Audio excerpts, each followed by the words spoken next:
영의 본이 되었다고까지 칭찬하는 장면이죠. 오늘 데살로니가 전서까지 왔어요. 데살로니가 지명이죠. 그래서 이제 바울의 편지가 로마서부터 계속되고 있는데 데살로니가는 우리가 주보에 제가 사도행전 17장을 잠깐 적어놨어요. 한번 같이 보겠습니다. 데살로니가의 전도에 대한 걸 보기 위해서 사도행전 걸 적어놨어요. 주보에 있는 거 같이 읽겠습니다. 그들이 암비볼리와 아볼로니아로 다녀가 데살로니가에 이르니 거기 유대인의 회당이 있는지라 바울이 자기의 관례대로 그들에게로 들어가서 새 안식일에 성경을 가지고 강론하며 뜻을 풀어 그리스도가 회를 받고 죽은 자 가운데서 다시 살아나야 할 것을 증언하고 이르되 내가 너희에게 전하는 이 예수가 곧 그리스도라 하니 그 중에 어떤 사람 곧 경건한 헬라인의 큰 무리와 적지 않은 귀부인도 권함을 받고 바울과 실라를 따르나 그러나 유대인들은 시기하여 저자의 어떤 불량한 사람들을 데리고 때를 지어 손을 소동하게 하여 야손의 집에 진입하여 그들을 백성에게 끌어내려고 찾았으나 발견하지 못하며 야손과 몇 형제들을 끌고 읍장들 앞에 가서 소리질러 이르되 천하를 어렵게 하던 이 사람들이 여기도 이름에 야손이 그들을 맞아들였도다. 이 사람들이 다 가이사의 명을 거역하여 말하되 다른 곧 예수라 하는 이가 있다 하더이다 하니 아멘. 이 데살로니가는 바울이 2차 선교 여행 때에 빌립보 다음에 그죠? 빌립보에서 그리고 귀신 들린 여자 정을 잘 치는 귀신 들린 여자가 쫓아다니면서 바울 일행에게 맞긴 맞는 말이지만 이들은 하나님의 지극히 높으시면 하나님의 전하는 자들이라고 하도 그러니까 바울 일행이 귀찮아서도 그 귀신을 여자에게 드렸죠. 예수 이름으로 귀신이 나갈 때 나가버렸어요. 정신이 온전해지면 원래는 좋아해야 되잖아요. 그죠? 근데 귀신 들려서 점을 잘 치든 우리 속담에도 귀신이 귀신같이 잘한다는 소리를 잘해요. 점을 잘 쳐서 돈을 많이 벌었는데 그 여종의 주인이 화가 났어요. 돈벌이가 떨어졌거든요. 그래서 억울하게 빌립보 감옥에서 엄청 죽을 뻔했죠. 감옥에서 그냥 죽을 만큼 맞고 바울과 실라가 감옥에 있었지만 밤중에 찬양과 기도를 통해서 기적이 일어나는 것을 빌립보에서 체험을 했어요. 그러나 거기 계속 있을 수는 없으니까 이제 그 다음에 간 곳이 오늘 데살로니가예요. 그래서 오늘 뭐라고 말했냐면 1절에 사도행전 17장 1절에 우리가 주보해 준 것 데살로니가 가니까 유대인의 회당이 있어요. 그러면 당시에 그때로부터 몇백 년 전에 이미 남쪽 유다가 망하고 다 유대인들이 흩어져서 우리는 디아스포라라는 표현을 써요.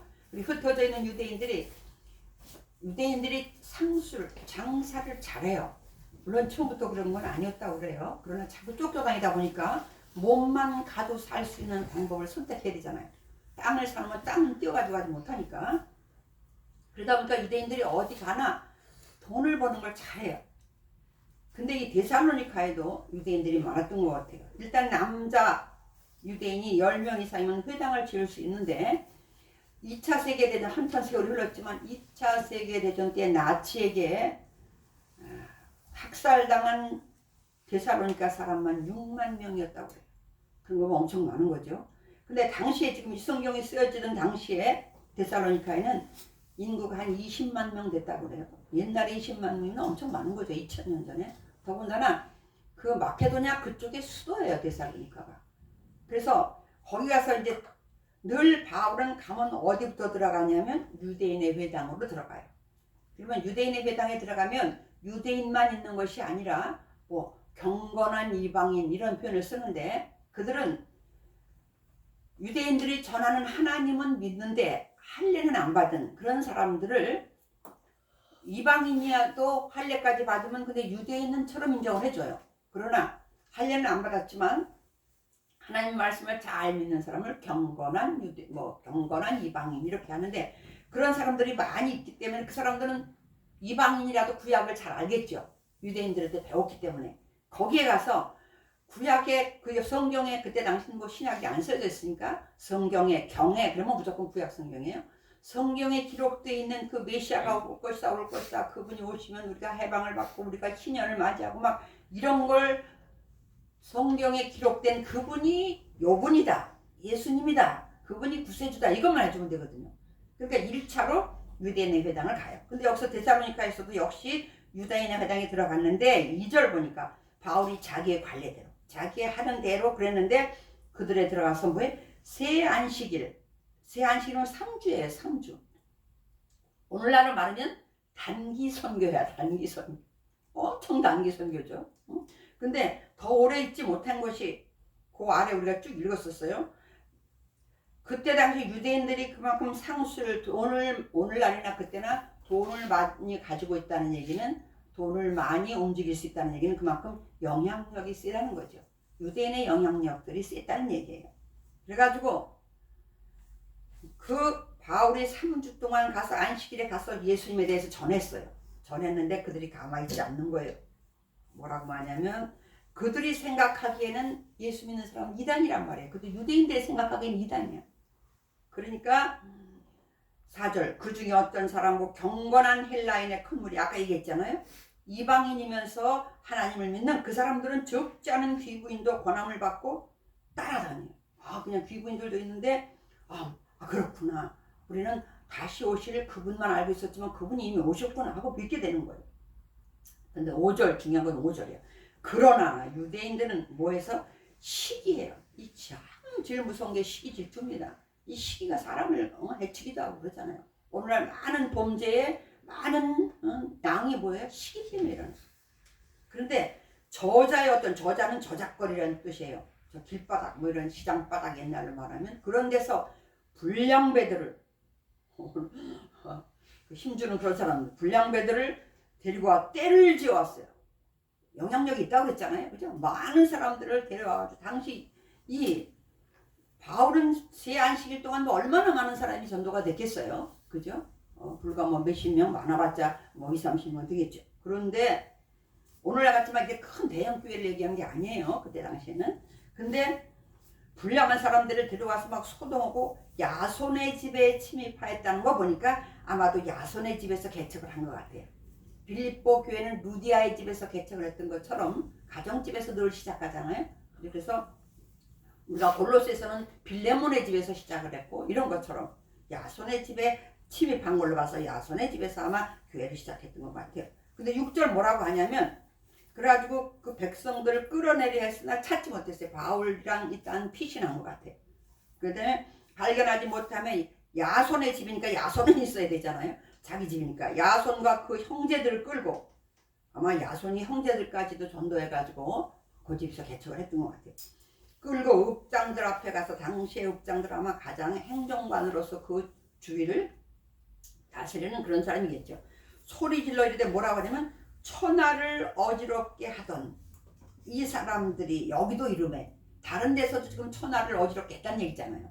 말하자면 빌립보에서도 그랬다는 뜻이겠죠. 근데 여기서 천하를 어지럽게 하던이라고 우리가 번역한 원 말을 다시 쉽게 풀이하면 이 세상을 발칵 뒤집어 놓는 이런 뜻이에요. 세상을 뒤집어 놓고 돌아다니는 사람들. 맞긴 맞아요, 안 맞아요? 맞아. 우리가 우리 쪽으로 해석하면 맞아요. 세상을 뒤집어놔. 왜 이렇게 사는 게 아닌 거잖아요. 그래서 하나님께로 돌아와야 되기 때문에 천하를 어지럽게 하는 이 사람들 거기서는 나쁘게 표현해야 되니까 그러면서 이 사람들이 왔으면 배척을 해야 되는데 이 야손이라는 사람은 받아들였다 이렇게 얘기를 하는 거죠.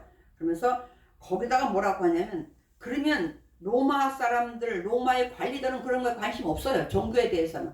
그러니까 뭐라고 말하냐면 7절 야손이 그들을 맞아들였도다. 이 사람들이 다 가이사의 명을 거역하여 이것이 반역죄잖아요.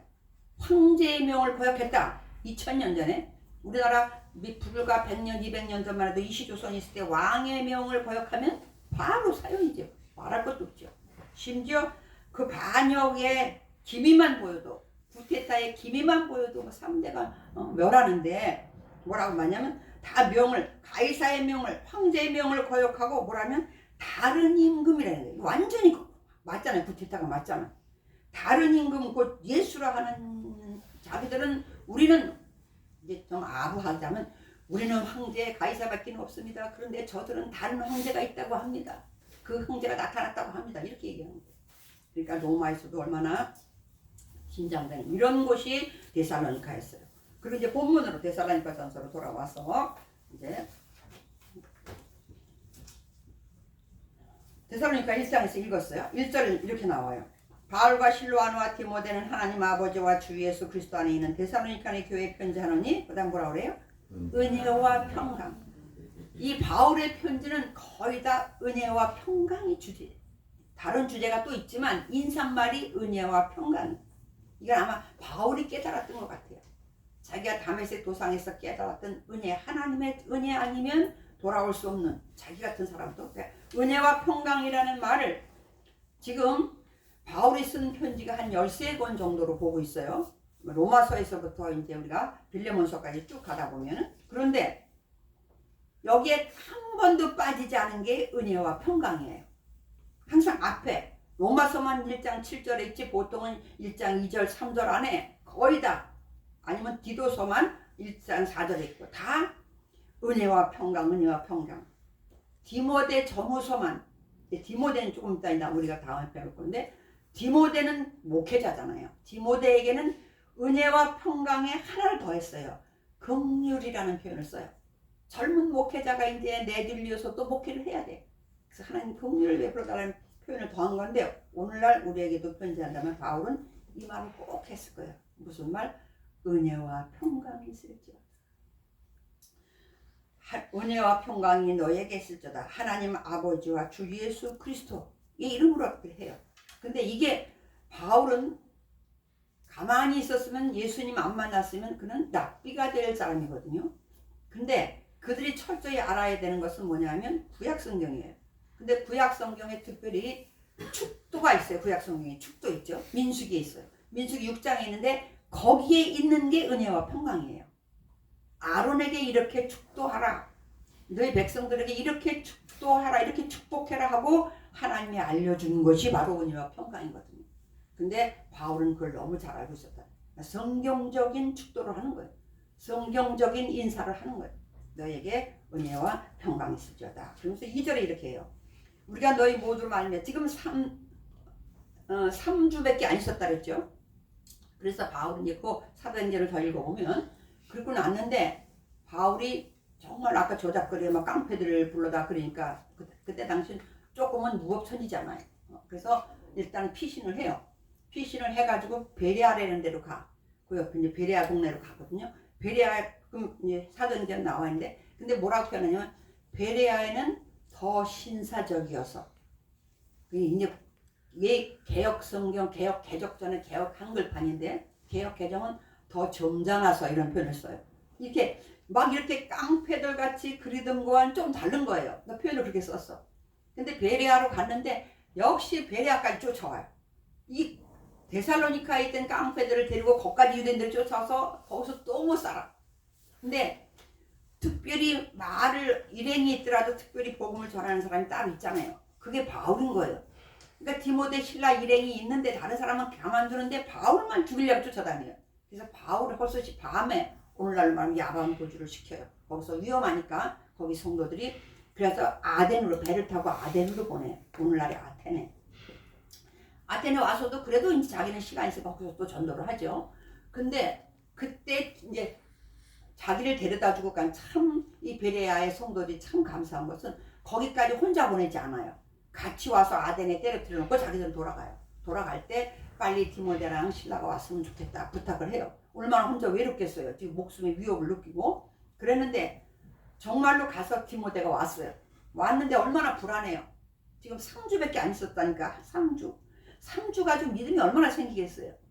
그러니까 불안한데 열심히 목숨을 걸고 전도하기는 했는데 또 데살로니가 교회 성도들이 오해할 수도 있어요. 아니 또 다른 사람이 전도하다 숨겨 죽어도 그냥 해줘 또 도망가냐 이럴 수도 있어요. 근데 어쨌든 무슨 이유건 일단 아덴으로 왔단 말이에요. 그러니까 지금 데살로니가가 그 당시에 거기가 아주 우상이 판치는 데거든요. 그리고 오늘날 예를 들어서 오늘날 우리가 예수 안 믿는 건 차원이다. 무슬림 속에서 가장 비교가 쉽다면 무슬림을 철저히 믿는 무슬림이 우리 개신교를 받아들였다. 그 사람은 죽든지 살든지 둘 중에 하나죠. 직업은 다 빼앗길 테고 가족은 위협을 당할 테고 얼마나 지금 그래가지고 다시 망명하게 되는 분들 많잖아요. 그 정도의 어려움이란 말이에요. 지금 이 상황이 그렇잖아요. 그 정도의 어려움이에요. 근데 지금 바울이 거기서 그런 속에서 그렇다면 자기도 이 정도인데 데살로니카에 살던 사람들이 지금 견딜 수 있겠는가? 유대교를 믿다가 견딜 수 있겠냐고. 그러니까 막 고민이 되는 거예요. 잘 견디고 있을까? 아니면 지금 다 믿음 때문에 직장도 다 뺏기고 목숨에 위협을 당하고 있을까? 아니면 그것 때문에 다시 돌아갔을까? 고민이 돼서 디모데를 다시 보내요. 자네가 가서 다시 한번 보고 와라. 믿음을 잘 지키고 있는지를 부족한 것에서 더 가르치고 어떻게 됐나 가봐라 그래. 그리고 자기는 아덴에서 더 이상 전도가 안 되겠으니까 고린도로 와요. 혼자. 고린도로 와서 있으니까 이제 디모데가 거기 가서 살피고 얘기하고 대화하고 그러다가 이제 바울이 와 있는 고린도에서 만나요. 만났는데 와보니까 아이고 선생님 걱정하지 마세요. 엄청 힘들고 고난이 밖에는 말할 것도 없죠. 그런 속에서 믿음을 잘 지키고 있습니다 하고 알려준 거예요. 그러니까 바울이 얼마나 신이 났겠어요. 그것 때문에 먹어도 소화가 안 될 판이었는데 그 소식을 듣고 얼마나 행복하겠어요. 그래서 붓을 든 게 데살로니가 전서인 거예요. 바울의 편지 중에 가장 먼저 쓰여졌다고도 해요. 근데 이제 우리는 뭐 그것까지 연구할 필요는 없는데 갈라디아서가 더 먼저 쓰여졌지 않냐 뭐 이런 사람도 있고, 그러나 우리는 하여튼 일반적으로는 이제 데살로니가 전서가 먼저 쓰여졌다. 이게 일단은 고린도에서 그 소식을 듣고 쓴 편지다 그랬는데 잘 견디고 있다는 거예요. 그러니까 오늘 2절에 얘기잖아요. 우리 너희 모두로 말미암아 항상 하나님께 감사하며 기도할 때 계속 기도하고 있었을 거 아니에요. 하나님 데살로니가 성도들 이제 애기 성도들이에요. 제가 3주밖에 못 가르쳤어요. 그런데 제대로 가르치도 못하고 떠나왔는데 그들이 환경이 얼마나 지금 예수를 믿으면 죽음을 각오해야 되는 이런 일들이 많은데 지켜달라고 얼마나 기도했겠어요. 그런데 디모데의 말을 듣고 쓴 3절 다 같이 다시 읽겠습니다. 3절 시작. 너희의 믿음의 역사와 사랑의 수고와 우리 주 예수 그리스도에 대한 소망의 인내를 우리 하나님 아버지 앞에 끊임없이 기억하라. 아이고 그 소리를 듣고 그냥 뭐 이렇게 믿음의 역사라는 거예요. 지금 제가 제목을 뭐냐면 본이 되는 교회라고 했어요.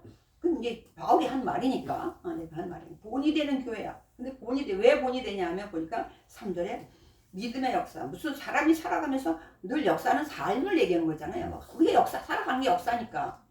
뭐 아무 일이 없어도 역사고, 뭐 사고가 나도 역사고, 역사잖아요. 그런데 그 역사가 뭐 안에서 이루어졌다는 거예요? 믿음 안에서.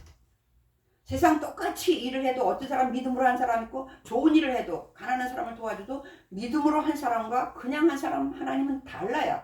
하나님이 계산하는 건 달라. 믿음으로 했다는 얘기는 하나님 맞는 믿음 안에서 했다는 얘기잖아요. 그래서 믿음의 역사, 믿음으로 살아가는 사람이에요. 사랑의 수고하는 거 많아요.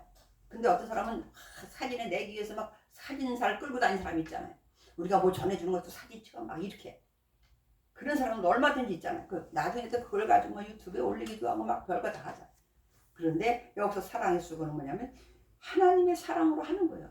대가를 바라지 않는. 우리가 보통 말할 때 왜 왼손이 한 것 오른손이 모르게 뭐 그런 말을 해요. 왼손이 한 것 오른손이 모를 수 있어요? 없어요? 없어. 우리 태인이가 없어. 어떻게 알아? 모를 수가 있어. 그건 뭐냐면 내가 뭔가를 할 때 무의식적으로 한 것처럼 그렇게 익숙해지라는 거예요. 길에 가다가 뭔가 휴지가 있어. 그러면 주술까 말까 그냥 갈까 내가 뭐라고 써 그렇게 생각하잖아요. 이건 아니야. 근데 나도 모르게 그냥 주웠어. 나도 모르게 쓰레기통 없으면 나도 모르게 호주머니에 넣었어. 이건 뭐예요? 본능적인 거예요. 그렇게 하라는 거죠. 사랑의 수고하고 그럴 때 왼손이 한 것 오른손이 모르게 또 구제할 때 그렇게 하라는 얘기는 그냥 본능적으로 누가 배고픈 것 같아. 그러면 본능적으로 같이 사 먹고 같이 대접하고 이러라는 거죠. 뭐 계산하고 막 이런 게 아니라. 그런 뜻이란 말이에요. 근데 여기서 사랑의 수고가 바로 그런 거예요. 그러니까 계산하지 않고 그냥 정말 보니까 아이고 저절로 막 하고 싶어. 저절로 하게 돼. 그래서 우리 주님이 우리가 아무 묻지도 따지지 않고 우리를 구원하셨던 것처럼 그러니까 우리는 근데 뭔가 하면 계산이 많잖아요. 아 내가 저도 한 번 해주고 두 번째쯤 되면 해줘봤자 우리 안 하게 되죠. 근데 사랑의 수고. 근데 이 믿음의 역사와 사랑의 수고를 어떻게 왜 할 수 있었느냐? 물론 그 믿음의 궁극적인 게 뭐냐? 우리 주 예수 그리스도에 대한 소망이 있기 때문이에요. 예수님에 대한 소망. 여기서 이제 소망은 나중에 결국은 가서 뭐냐면 재림으로 이어지는데, 예수님에 대한 소망, 그리고 재림 때까지 한 번 하나님이 우리를 구원하셨으면 끝까지 우리를 책임져 주신다는 게 하나님의 언약이거든요. 우리가 이제 창세기는 좀 그렇게 치고 신의 산 언약이라는 걸 잘 알아요. 그죠? 모세 언약이라고도 해요.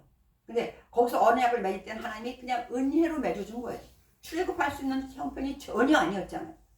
근데 은혜로 맺어진 관계예요. 그 대신에 하나님이 그 관계는 배타적이야. 다른 신을 섬기면 안 돼. 그리고 절대적이야. 하나님만 믿어야 되는 거예요. 그런 여러 가지 제약은 좀 있지만 하나님이 은혜로 언약을 맺었어요. 그럼 하나님이 뭐라고 하냐면 언약을 맺으시면서 나는 너희들이 필요한 거 도와주고 보호해주고 그럴 테니까 너희들은 나에게 순종해. 이것이 조건이에요. 하나님은 필요한 것 다 해주고 보호해주고 인도해줘요. 그럼 우리는 해야 되는 건 뭐냐면 순종이에요. 왜? 그거를 위해서 하나님이 해주는 거니까. 우리는 우리를 위한 거니까. 그래. 근데 이 관계를 잘 유지하기 위한 것이 율법인 거예요. 어떻게 우리가 하나님 앞에 순종하고 하나님은 어떻게 우리를 보호할 건데 그게 바로 율법이에요. 근데 율법을 지켜보니까 안 지켜져. 못 지켜. 그럼 율법을 못 지키면 계약이 다 파기잖아요. 그러니까 이 파기된 걸 다시 그나마 최소한이라도 하나님과 우리 관계는 변하지 않는데 하나님이 우리를 맺어진 관계가 계속 그 관계 안에서 은혜 안에서 머물러 살려면 이 율법을 계속 지켜야 된단 말이에요. 근데 못 지켜. 못 지키니까 하나님이 그냥 임시 변통으로 주님 오실 때까지죠. 일단 최소한 만큼이라도 그것을 만회할 수 있는, 율법을 못 지킨 걸 만회할 수 있는 법이 제사법인 거예요. 그래서 짐승을 제사를 계속 드리면서 우리가 잘못된 것들을 만회해 가는 거예요. 그때 그 최소한이죠. 최소한. 이것이 구약 구속의 원리예요. 그 언제까지 해야 돼? 무한 반복해야 돼. 무한 반복. 예수님이 안 오셨다면 지금도 반복하고 있어야 되는 거잖아요. 그 예수님 오시기 전에 세대 사람들 그걸 무한 반복했어요. 우리는 얼마나 행복한 시대예요. 그런 예시대의 삶. 그런데 드디어 안 되고 무한 반복하는데 이제 그것조차도 제대로 못해. 그러니까 하나님이 친히 성육신 하셨다는 거죠. 성육신 하셔서 이 땅에 오셔서 이제 율법을 완성하시고 그리고 율법의 마침이 되신 거예요. 그 예수님을 전하는 거예요. 근데 그 예수님이 이제 다시 오실 거는 아무리 믿음이 좋아도 오늘 이걸 보면 이제 앞에서 이렇게 막 칭찬을 해요. 믿음의 역사, 사랑의 수고, 예수 그리스도에 대한 인내, 그걸 가지고 너희들 정말 고맙다 그런 얘기를 해요. 하는데도 뒤에 가서는 이제 권면하는 게 나오는데 마지막 재림에 대한 것을 잘못 알고 있어요. 오늘날 우리가 바로 그거예요. 재림에 대한 걸 바로 알고 있어야 돼요. 예수님. 그때 당시에는 분명 바울도 자기 살아있을 때 예수님 올 거라고 거의 확신했어요. 성경을 보면. 그 시대 사람들 그랬을 거예요. 우리라도 그랬을 거예요.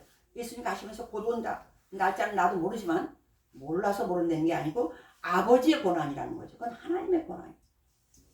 그래서 그걸 말하고 하는데 시간이 없었다 그랬잖아요. 3주. 그러니까 이들의 재림신앙이 그만 오해가 생긴 거죠. 그래서 앞에는 막 칭찬을 합니다. 그러면서 본이 되는데 믿음의 역사와 사랑의 수고와 소망의 인내. 이거는 결국은 뭐냐면 다 삶이에요. 삶. 그죠? 역사, 수고. 이거 다 삶이잖아. 동사인데 다 삶이야.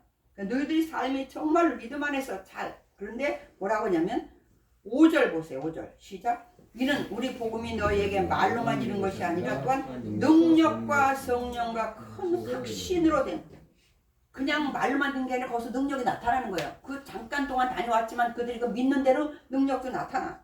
그러니까 믿음이 확실해지겠죠. 근데 더 중요한 건 6절이에요. 한번 보겠습니다. 시작. 너희는 많은 환난 가운데서 성령의 기쁨으로 말씀을 받았어. 환난이 어떤 환난? 많은 환난. 지금 엄청난 환난을 받고 있다는 소리를 디모데 편에서 들은 거예요. 얼마나 마음이 아프겠어요. 이제 믿는데 새 신자인데 환난 가운데서 근데 성령의 기쁨으로 인간의 기쁨은 한계가 있잖아요.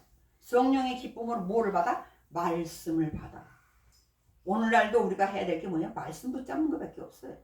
아무리 어려움이 와도 우리가 잡아야 될 건 말씀. 말씀 뭐예요? 하나님의 언약이기 때문에 붙잡는 거예요. 하나님의 언약은 변하지 않기 때문에 그 말씀을 붙잡고 그들로선 그거겠죠. 주님 오신다고 했으니까 우리는 이런 거 환난을 당하는 건 당연하다. 유대인들도 환난을 당했고 유대인 속에서 믿는 바울도 얼마나 환난을 당했어요. 근데 우리가 안 당할 리가 있나? 그걸 참 환난을 가운데서도 말씀을 받아 우리와 주를 본받은 자, 예수님을 본받은, 오늘 찬양이 그래서 그랬어요. 예수님을 본받은 자가 되었다는 거예요. 누가? 데살로니가 교회가.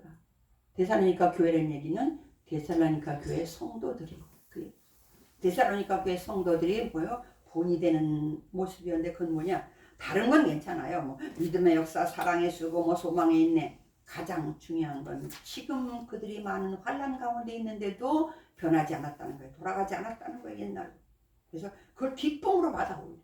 기쁨으로, 성령이 주신 기쁨으로 그러니까 말씀을 받았다는 거예요. 하나님 말씀 붙잡고 그것을 본이 되는 교회라고 칭찬을 하면서. 근데 이 데살로니가 전서에는요 5장까지 있잖아요. 5장까지 있는데 장 끝에마다 계속 재림을 얘기하고 있어요. 그 문제가 뭐예요? 재림의 문제가 있대요. 이렇게 믿음이 좋아도 뭔가 잘못 알을 수가 있다는 거예요. 또 재림을 안 믿을 수도 있어요. 그죠? 그런데 믿기는 믿어. 근데 한번 1장 10절 볼게요. 10절 시작. 또 죽은 자들 가운데서 다시 살리시는 그의 아들이 하늘로부터 강림하실 것을 너희가 어떻게 기다리는지를 말하니 이는 장래에 노하심에서 우리를 건지셨습니다. 지금 예수님의 재림을 기다리는, 소망하고 있어요. 재림. 그래서 오늘 이렇게 갑작스러운 이제 나중에 5장까지 이제 재림에 대한 얘기가 쭉 갈 거예요. 세리 소망 가운데 살라고 하는 것이다. 근데 이제 2장에 가보면 이렇게 나와요. 2장 13절 한번 볼게요.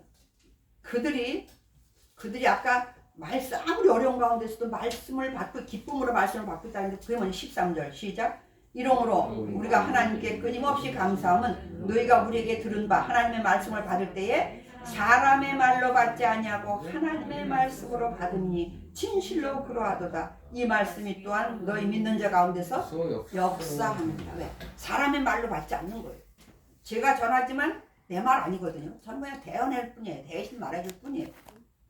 근데 그 말을 하나님의 말씀으로 그들이 지난번에 제가 이제 그 장로 또 권사 안수시켜서 제가 순서에 기도가 들었었어요. 그 기도를 하고 저번에 만났는데 그분이 그 권사님이 그랬대요. 그날 목사님이 내가 기도한 순서였는데 그 목사님이 기도할 때 자기는 하나님의 음성으로 들렸다 그러더라고요. 그래서 어쩌면 그렇게 저에게 필요한 것 다 기도해 주셨는데 저는 하나님의 말씀으로 들렸습니다. 그 사람이 은혜 받을 때가 된 거죠. 이들 데살로니가의 교인들이 바울이 말하고 누가 말하고 말했지만 뭘로 들었다 했어요? 하나님의 말씀으로 받았다. 그러니까 그들이 이겨낼 수 있는 거예요. 그리고는 19, 20절 한번 볼게요. 2장 19, 20절 시작. 우리의 소망이나 기쁨이나 자랑의 면류관이 무엇이냐? 그가 강림하실 때 우리 주 예수 앞에 너희가 아니냐? 너희는 우리의 영광이요 기쁨이니라. 또 예수 강림이, 재림이 또 나와요. 재림이 지금 데살로니가 4장에서는 여기만 나오는 공중에서 만난다는 표현이 유일하게 여기만 있어요. 그래서 우리가 성경에 휴거라는 말이 없는데 우리가 만들어낸 말이 휴거라는 말이 있어요. 그래서 우리가 이제 4장으로 그래도 3장 13절 한번 볼게요. 재림에 대한 얘기가 또 나와. 13절 시작. 너희 마음을 굳건하게 하시고 우리 주 예수께서 그의 모든 성도와 함께 강림하실 때에 하나님 우리 아버지 앞에서 거룩함이 흠이 없게 하시기를 원합니다. 아멘. 예수님이 아기로 초림의 예수로 구원자로 오실 때는 고난 가운데 왔어요.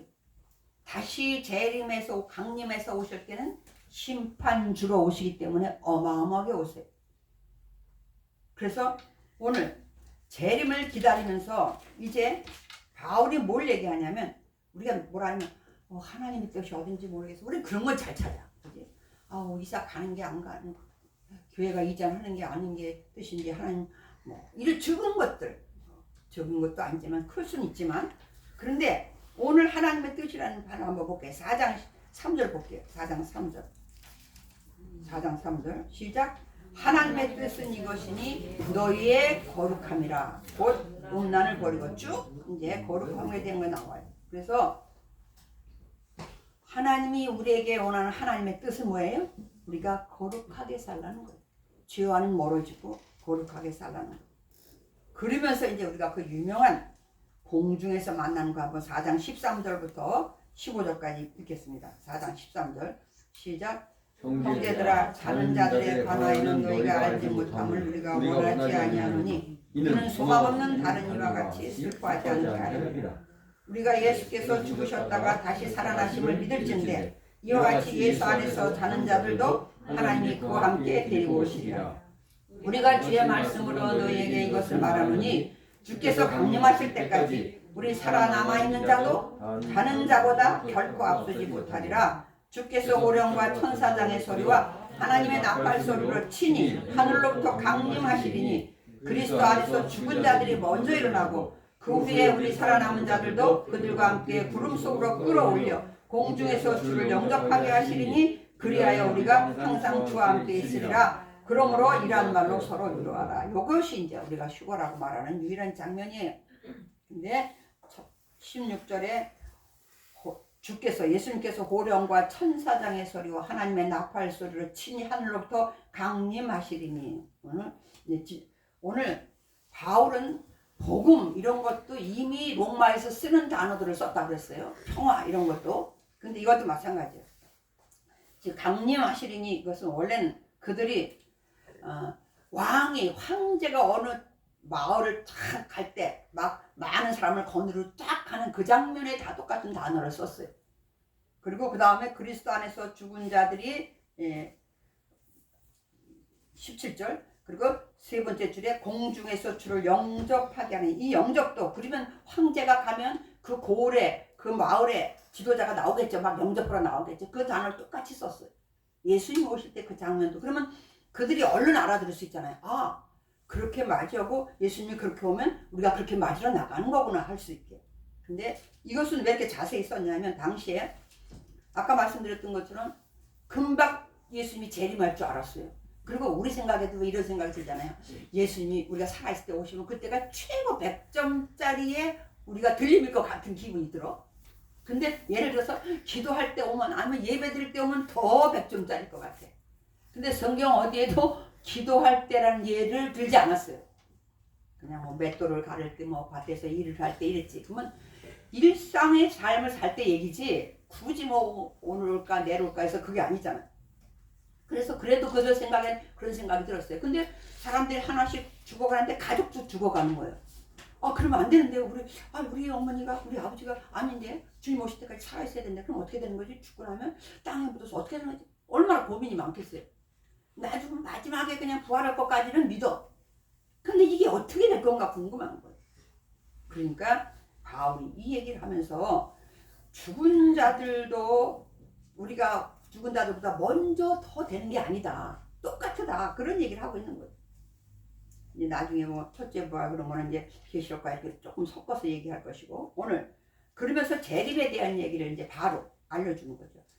먼저 죽었건 살아있다가 만나건 똑같다. 그런 얘기를 해서 걱정하지 말라는 거죠. 그러면서 5절 이제 이렇게 그러면 언제 오냐 이제 언제 온 걸 알려줘야 되잖아요. 우리가 제일 예수님 재림 그러면 우리가 제일 궁금한 게 뭐예요? 언제 오시는데요? 이거야 다. 이단도 마찬가지 우리도 마찬가지예요. 언제 오실까? 근데 5장에 보면 2절 읽어보세요. 2절 주의 날이 밤에 도둑같이 이를 줄 너희 자신이 자세히 알기 때문에 주의 날은 심판의 날 재림의 날은 도둑같이 온다는 거예요. 승희야 도둑이 알리고 올까 몰래 올까? 몰래 와. 몰라. 예수님이 이름으로 몰래 오는 게 아니라 예고 없이. 그러나 그 다음에 보면 5절 너희는 다 빛의 아들이여 낮의 아들이라 우리가 밤이나 어둠에 속하지. 왜? 도둑같이 임하지만 4절 같이 읽어보겠습니다. 시작. 형제들아 너희는 어둠에 있지 아니하며 그날이 도둑같이 너희에게 임하지 못하리니. 안다는 거예요. 그 날짜는 정확히 모르지만 이미 징조를 보고 하나님이 징조를 알려줬잖아요. 예수님이 징조를 알려줬거든요. 이런 때가 오면 임박했구나. 그런데 사이클이 나중에 이제 바울이 이게 마지막 때를 말하면서 뭘 얘기하냐면 임신한 얘기를 해요. 그 얘기는 뭐냐면 본인이 뭐 결혼했는지 안 했는지 모르지만 여자들은 알아. 아이를 낳으려면 처음에 배가 아픈 것이 굉장히 더뎌요. 처음에 한 30분에 한 번 아프고 이러다 이게 빨라지기 시작을 해요. 사이클. 그것처럼 예수님이 오실 때가 되면 이런 재앙 그런 사이클들이 점점 빨라지는 거죠. 그걸 보면 우리 믿는 사람들은 알 거라는 거예요. 정확한 날짜는 모르지만 임박해 가고 있구나. 이걸 알 수 있게 했지. 믿는 사람도 모르는 건 아니다. 이 얘기를 해주면서 마지막에 뭐라고 말하냐면 이제 그 재림을 준비하게 하는 삶을, 이 사람들이 지금 재림 준비하지 못하고 있는 거거든요. 이제 데살로니가 후서에 가서 자세히 말할 건데 재림을 준비하는 걸 이렇게 얘기해요. 6절 한번 보겠습니다. 시작. 그러므로 우리는 다른 이들과 같이 자지 말고 오직 깨어 정신을 차릴지라. 뭐라 그래? 항상 깨어서 정신을 차리라. 이게 재림을 준비하는 거예요. 그 다음에 14절 한번 볼게요.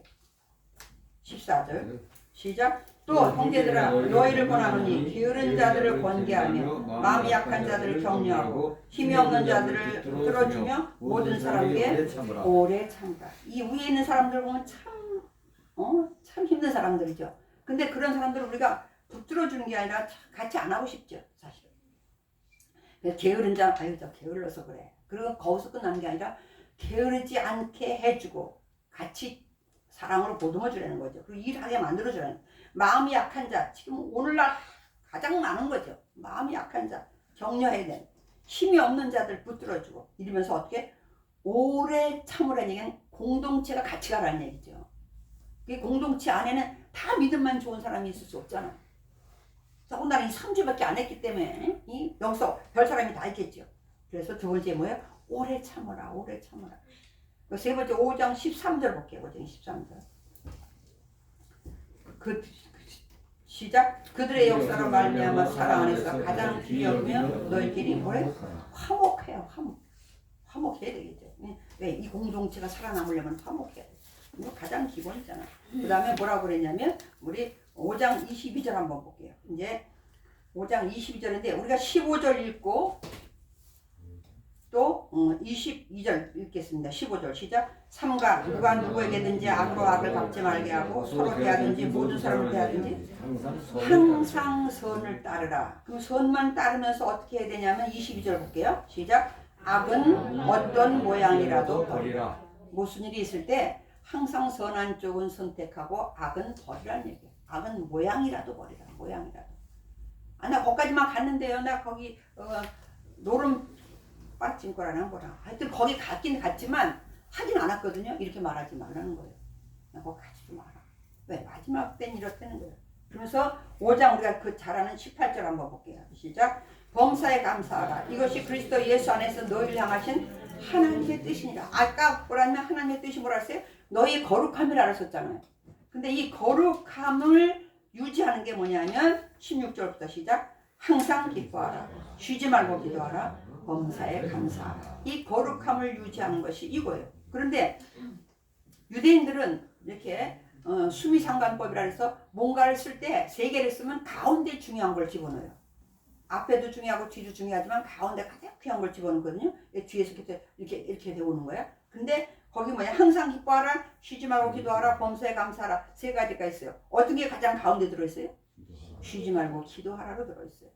기도하면 기뻐할 수 있어요. 왜? 기도하는 중에 응답도 받고 깨닫기도 하니까. 기도하면 감사할 수 있어요. 왜? 기도하면 오늘 이루어지지 않았어. 생각도 안 했어. 기분 나쁠 수 있는데 시간이 지나놓고 보니까 나에게 더 유익했어요. 감사한 거죠. 그래서 기도하라가 가장 중요하게 가운데 껴 있어요. 오늘 재림을 준비하는 삶을 사는 본이 되는 거 지금 잘하고 있어요. 믿음의 역사, 사랑의 수고, 예수님에 대한 소망 다 있어. 있고 가장 중요한 것도 환난 중에도 말씀을 붙잡고 승리하고 있어요.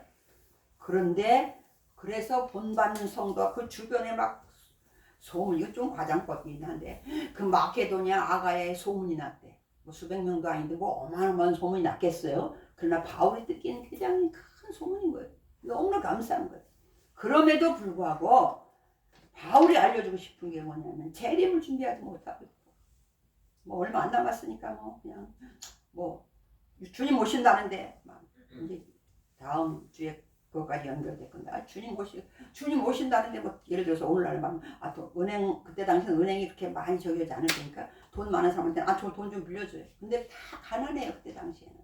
그리고 우리도 옛날에 아주 큰 대궐집 아니면 다 방이 조그맸습니다. 방도 조그맣고 부엌도 조그맣고 그랬어요. 그런데 거기서 그냥 우리가 재림이 잘못되어 있으면 예수님 재림을 잘못 알고 있으면 그날을 기다리는 게 아니라 그날을 기다린다고 하면서 오늘을 와버려요. 오늘을 포기해버려. 그건 아니거든요. 그래서 오늘 바울이 그 얘기하는 게 정신 차리고 있어라. 오히려 주님 오실 때까지 정신 차려라. 그리고 오시는 날까지 오래 참아야 된다. 참고 기다려. 그리고 너희끼리 여러 가지 분쟁하지 말고 화목하면서 기다려라. 그리고 그런 모든 걸 통틀어 말할 때 선은 범사에 하여튼 해야 할 좋은 것은 선택을 하고 악은 모양이라도 버려서 너희들이 거룩을 유지하라. 언제까지? 주님 오실 때까지.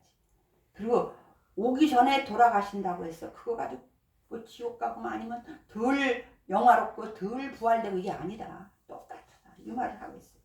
오늘 본이 되는 교회를 한번 마무리하면서 돌아봅니다. 믿음의 역사와 사랑의 수고와 예수님에 대한 소망이 있는 그런 교회. 많은 환난 중에도 더 중요한 것은 기쁠 땐 누구든지 잘해요. 안 믿건 믿음이 있건 없건. 그러나 많은 환난 중에도 말씀을 붙잡고 갈 수 있는 교회와 성도. 여러분이 그런 분들이 되길 축원합니다. 그러면서 여러분의 믿음이 결국은 예수님을 본받는 믿음이 되어서 좋은 교회, 좋은 성도로 소문나는 저와 여러분 되시기를 주님의 축원을 드립니다. 기도하겠습니다.